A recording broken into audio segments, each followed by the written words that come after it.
Alors bonjour Alain, merci de nous retrouver sur le plateau de l'Institut Raphaël. On va conclure avec toi, on a commencé avec toi ce mois d'Octobre Rose, on va finir avec toi. Comment s'est passé ce mois d'octobre ? Je trouve que c'est génial d'avoir cet engouement autour de cet événement Octobre Rose qui consacre le cancer du sein.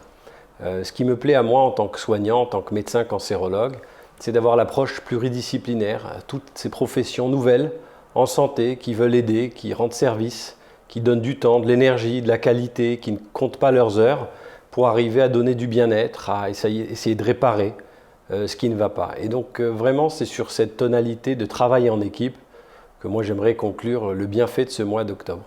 Alors maintenant effectivement on a pu voir avec tous les reportages la manière avec laquelle on appréhendait le soin au patient et le prendre soin, c'est-à-dire s'occuper de son bien-être, de sa nutrition, ses émotions, son activité physique, sa vie sociale, le retour au travail.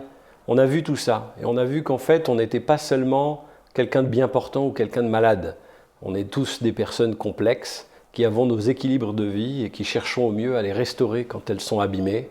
Et donc on a envie de mieux vivre, de prendre plaisir, d'être soutenu.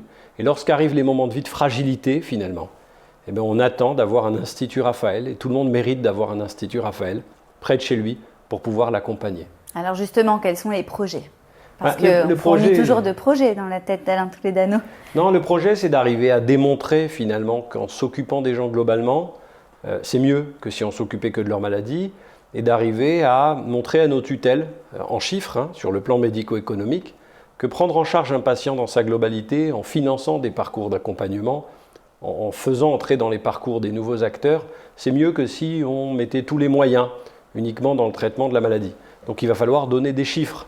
Et je vous donne un exemple simple. Sur les 700 premiers patients de l'Institut Raphaël, quand on a regardé 300 patients qui avaient déjà été réévalués assez rapidement, au bout de 3 mois, on se rendait compte qu'on diminuait de 56% le taux de dépression, et sans médicaments, quand on sait l'impact qu'a une dépression sur la vie.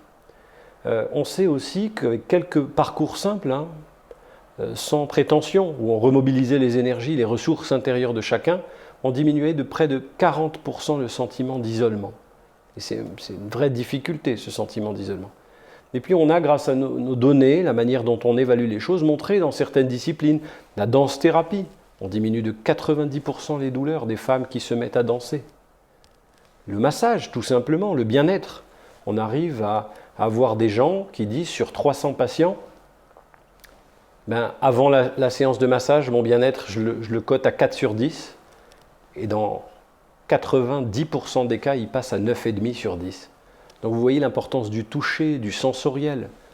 Donc en fait, l'Institut Raphaël aujourd'hui, son action, ça va être de démontrer, arriver à évaluer ses soins pour que toute la société, les tutelles, bénéficient de ces données et qu'on puisse quantifier le bénéfice pour le patient, le prendre en charge financièrement, parce qu'il n'est pas possible de faire des exclus et que les gens soient obligés de payer lorsqu'ils sont fragiles.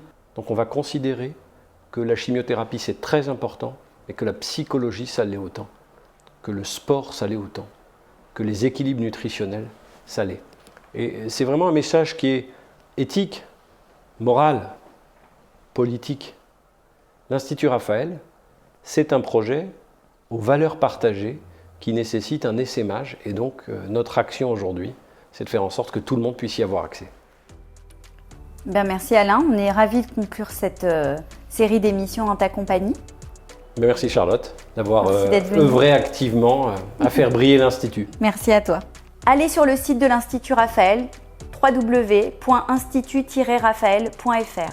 Renseignez-vous, parlez-nous, témoignez, n'hésitez pas à nous contacter, n'hésitez pas à faire un don. On est là pour vous aider et vous êtes là pour nous soutenir. À très bientôt et merci encore.